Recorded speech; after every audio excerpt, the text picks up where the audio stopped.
आज हम एक रोचक विषय की विवेचना करने जा रहे हैं। ये है सर्वांगीण विकास, ऑलराउंड डेवलपमेंट कैसे हो। हर एक व्यक्ति चाहता है कि उसकी ऑलराउंड डेवलपमेंट हो। पेरेंट्स भी चाहते हैं कि बच्चों की ऑलराउंड डेवलपमेंट हो, उनका सर्वांगीण विकास हो। पर क्या, कहाँ, क्यों, कौन सी कमियां रह जाती हैं, इसके लिए हमें गीता का अध्ययन करना पड़ेगा, गीता का धारण करना पड़ेगा, गीता को मनन करना पड़ेगा। सर्वांगीण विकास है क्या? ये नहीं किसी के पास सिर्फ पावर आ गई या किसी के पास सिर्फ पैसा आ गया। लक्ष्मी 8 तरह की लक्ष्मी है, जो जिसके पास होगी तो उसका कुछ हिस्सा सर्वांगीण विकास में आएगा। एक है भाग्य लक्ष्मी, कि उसकी किस्मत भी ठीक हो।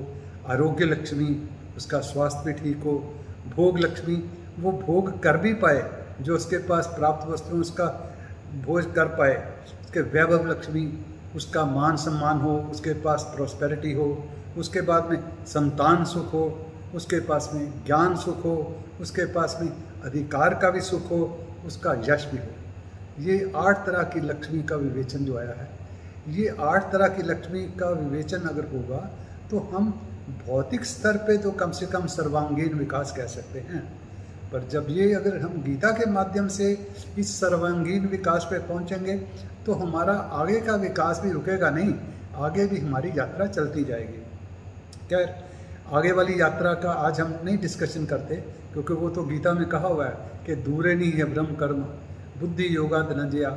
उस बात को तो गीता में कहा है कि जो किसी इच्छा से कर्म करता है वो तो उपयोगी नहीं है, वो तो छोड़ना चाहिए। परंतु फिर भी हम जहाँ हैं हम उस स्थान पर विवेचन करेंगे।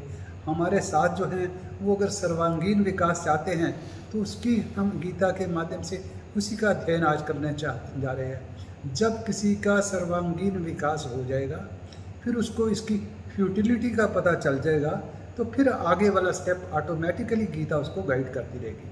तो आज जैसे हमने कहा कि लक्ष्मी 8 तरह की है, भाग्य लक्ष्मी, आरोग्य लक्ष्मी, भोग्य लक्ष्मी, वैभव लक्ष्मी, संतान सुख लक्ष्मी, ज्ञान सुख लक्ष्मी, अधिकार लक्ष्मी, यश लक्ष्मी, इन सब को प्राप्त हमने करने का प्रयास करना है। ये सरल है, सहज है, मुश्किल नहीं है।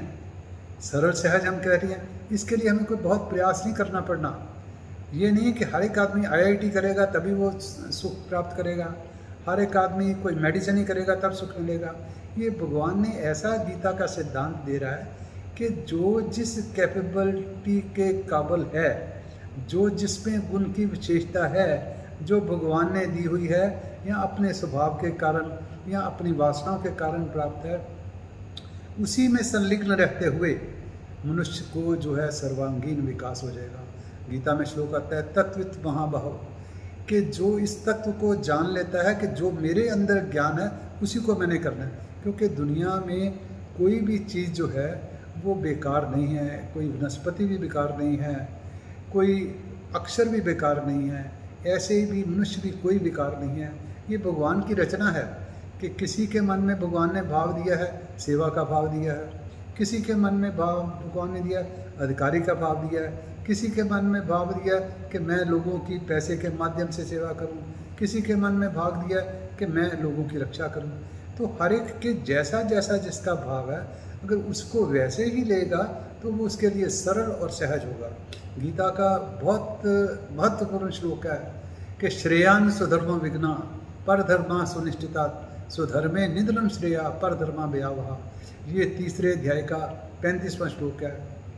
ऐसा ही श्लोक बिल्कुल पहली लाइन सेम से 18वें अध्याय का 47वां श्लोक भी यही है। श्रेयान स्वधर्मो विगुणा परधर्मा स्वधर्मात् निष्ठितात् स्वभावे नीतम कर्म कुर्वन् नाप्नोति किल्बिषम्। कि जो अपने स्वभाव के द्वारा कर्म जो करता है उसको किसी तरीके का पाप नहीं लगता।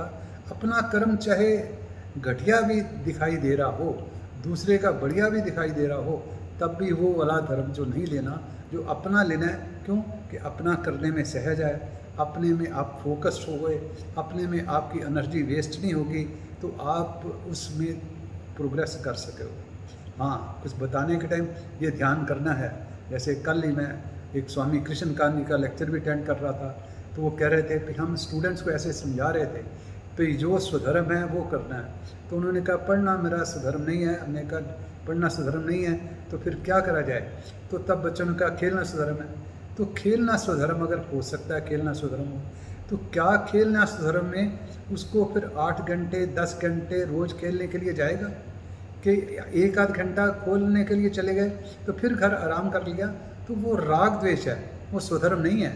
अगर किसी का खेलना भी स्वधर्म है तो उसको भी अगर 8 घंटे 10 घंटे दिन की प्रैक्टिस करेगा तो फिर वो सचिन तेंदुलकर बनेगा, गंगोली बन सकता है। ऐसे ही कोई भी लाइन हो, अगर कोई छोटा मोटा टेलर भी बनने का जिसका निश्चय होता है, वो भी अगर प्रोग्रेस करता है, स्वधर्म के हिसाब से करता है, तो वही एक टेलर अगर किसी शर्ट की सिलाई 200 रुपया ले रहा है तो दूसरा टेलर उसकी 700 रुपया भी ले रहा है। तो वो अपने स्वधर्म के हिसाब से, पर स्वधर्म के हिसाब से ये नहीं भी काम कर लिया नहीं कर लिया। स्वधर्म के हिसाब से काम करना ही है, क्योंकि गीता में बताया है नहीं कश्चित जन्मपि जातु तिष्ठति कर्मकृत, कि कर्म करे बिना रहना ही नहीं है। भगवान ने भी कहा न में पार्थास्ति कर्तव्यम त्रिषु लोकस्य कश्चन, कि मेरे को तीनों लोकों में कोई चीज़ प्राप्त करने वाली नहीं है, फिर भी मैं सदा कार्यरत रहता हूँ। तो हमें भी जब स्वधर्म को देख के, जब हम अपने सर्वांगीण विकास को देख के जो 8 तरह की लक्ष्मी बताई है उसको धारण करने के लिए जब करना है तो स्वधर्म के हिसाब से काम करना है।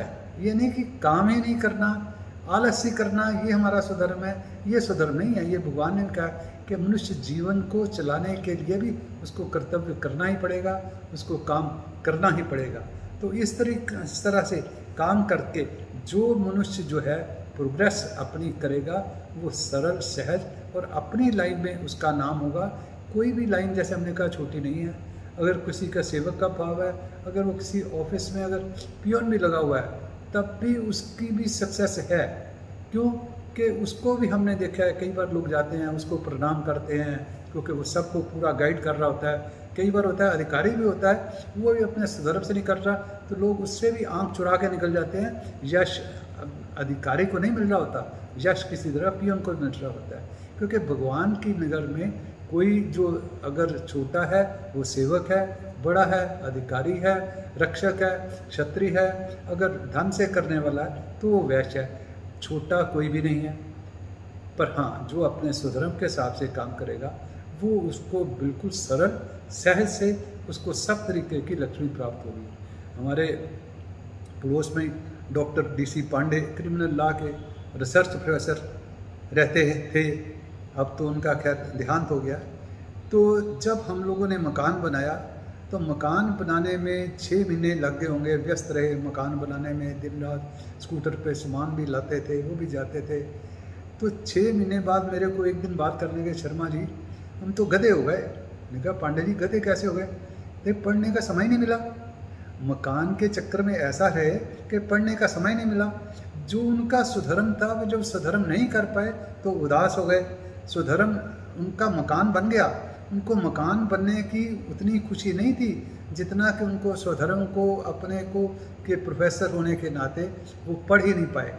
तो ये हम अपने स्वधर्म का एक और भी कल स्वामी जी स्वधर्म के बारे में बता रहे थे कि एक उनकी तरफ ही, खैर दुकान का नाम नहीं लेते, सपोज कर लो कोई भी अगर मिठाई की दुकान है बहुत चल रही है, उसका नाम हो गया, वो हर 6 महीने साल के बाद एक नया फ्लैट भी खरीद रहा है। तो एक प्रोफेसर डॉक्टरेट करी हुई वो देखता है कि इसके जो मिठाई वाली दुकान के कह लो, हल्दीराम कह लो या ABC कोई भी कह लो, इन्होंने मिठाई बेच के ही अपने 20 मकान कर लिए, करोड़ों की संपत्ति कर ली।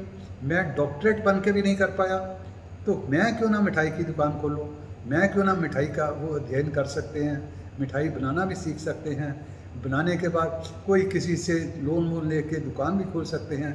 पर उसके बाद में उनका भी उसमें मन नहीं लगेगा। और उनका विचलित मन क्यों हुआ? इसका कारण ये था राग और द्वेष। राग था उनको पैसे से, उनको अपने स्वधर्म से तो प्यार था, पर बीच में एक राग था पैसे से। हलवाई का उनको कुछ नहीं लेना देना था, उनको था इसके पास इतना पैसा आया है तो मेरे पास भी किसी तरीके से उतना पैसा आ जाए। तो जो हमने स्वधर्म अपना करना है उसमें राग द्वेष को नहीं आने देना। अगर उसमें पैसे का राग आ जाएगा तो फिर हम उसमें फ्रॉड करेंगे, फिर कुछ करेंगे, फिर हम पकड़े जाएंगे। जहाँ हम दूसरा जो करेंगे, दूसरी किसी चीज़ का राग करेंगे, तब भी हम कैच हो जाएंगे। बड़े बड़े लीडर भी जो हैं वो बाद में अपने स्वधर्म के हिसाब से लीडर बन गए, पर बीच में राग द्वेष रह गया, पैसे का रह गया, राग द्वेष पावर का रह गया। तो हमारे अपने जीवन में हम देख रहे हैं, कई जो पहले मिनिस्टर थे अब जेल में हैं, उसका कारण ये था कि अपने स्वधर्म को उन्होंने राग द्वेष के साथ लिया था। राग द्वेष के कारण उन्होंने पैसे कमाने शुरू कर दिए। अगर राग द्वेष नहीं होता तो उनको अपना एक शांति ही भी रहती। आजकल हम नाम नहीं ले रहे, कई नेता ऐसे हैं जो कि बिल्कुल अपनी जो है ड्यूटी को कर रहे हैं बिना किसी राग द्वेष के, तो उनका नाम है। अगर उनको किसी टाइम वो नेता नहीं भी रहेंगे तो तब भी उनको कोई परेशानी नहीं, क्योंकि उन्होंने सेवक धर्म चुना हुआ है। तो सेवक धर्म चुनने के कारण उनका स्वभाव सेवक का ही है। तो इस तरह जो गीता के माध्यम से सर्वांगीण विकास करना, जो बिल्कुल सहज सरल, जैसे आपने कहा यत्ता प्रवृत्ति भूतानाम येन सर्वमिदं स्वकर्मणा तम व्यर्च सिद्धि विद्यति मानता, कि अपने कर्म को करना ही पूजा है। अपने कर्म के करने के द्वारा ही भगवान आपको सक्सेस देगा, भगवान आपको 8 तरीके की लक्ष्मी देगा। और जो गीता में और कई श्लोक ऐसे आते हैं, अगर हम अपने स्वधर्म को कर रहे हैं तो हमें उन श्लोकों के पढ़े बिना ही हमारे मन में धारण हो जाएंगे। जैसे श्लोक आता है, क्रोधात् भवति सम्मोहा, सम्मोहा स्मृति विभ्रमा, कि क्रोध ही सब कुछ नाश कर देता है। क्रोध होता क्यों है? हम किसी विषय के पीछे जाते हैं तब क्रोध होता है। जब हम अपने स्वधर्म में लगे हुए हैं तो हमारा किसी विषय की तरफ ध्यान नहीं होगा, हमें क्रोध नहीं आएगा। द्वेष्टा सर्वभूता नाम, किसी से द्वेष नहीं करना। अगर हम अपने स्वधर्म में खुश हैं, काम कर रहे हैं, तो हमें किसी से द्वेष नहीं, कि ये अधिकारी है इससे द्वेष नहीं, ये पॉलिटिशियन है उससे द्वेष नहीं। अगर हम अपने स्वधर्म में कर रहे हैं तो उद्रेद आत्मानम आत्मानम साध्यत, हमें पता है कि man himself is enemy, man himself is friend, कि हम अपना स्वयं ही कार्य कर रहे हैं, अपने आत्मा को उसके अनुसार, स्वभाव के अनुसार हम काम कर रहे हैं, तो हमारी जो प्रोग्रेस होगी उसको अभयम सत्व संशुद्धि, उसको किसी से डर नहीं होगा। जैसे गीता में हमने इसलिए तो श्रेयान सुधर्मम विगुणा, कि दूसरे के धर्म में जाने से अपने धर्म में मर जाना भी वो अच्छा समझता है, इसलिए उसको डर कहेगा। अभयम सत्व संशुद्धि ज्ञान योग व्यवस्थित, दानम दमश्य स्वाध्यायता पार्श्व, वो अपने स्वधर्म के हिसाब से ही स्वाध्याय कर रहा है, दान कर रहा है, उसको किसी चीज़ का भी जो डर नहीं है, उसको सम दुख सुख स्वस्थता को, सुख दुख में वो दूसरे को सुखी देख के दुखी नहीं हो रहा, वो अपने ही माध्यम से दुख है सुख है, वो अपने स्वधर्म में रहता हुआ ही खुश है। इस तरीके से करे जाएंगे तो उसको जो है यशमानो द्वितीय लोगों, वो लोगों को देख करके नाराज नहीं होगा, लोग उसको देख करके नाराज नहीं होंगे, क्योंकि वो अपना स्वधर्म के आपसाब है। जैसे हम पॉलिटिशियन के भी कई पॉलिटिशियन होते हैं, पावर में हैं तब भी खुश हैं, जब पावर में नहीं रहते तब भी वो वैसे ही खुश हैं। उनका मान सम्मान में फ़र्क नहीं पड़ता, क्योंकि कुछ हो गया, कुछ वोट कम के कारण में हट गए, पर लोग उनकी सेवा को ध्यान में करते हुए सदा उनका मान करते रहते हैं। तो ये सारा इसके पीछे गीता का एक ही श्लोक का रहस्य है कि श्रेयान स्वधर्मो विगुणा पर धर्मा व्याहवहा। यहाँ दूसरा श्लोक कह लो कि कर्मण्य व अधिकारस्ते माँ फलेषु कदाचन, कि अपने कर्म को करने का अधिकार है। हाँ, जैसे हम बार बार क्वेश्चन यही है कि आलस करके नहीं बैठना, क्वेश्चन यही है कि काम सदा करते रहना है।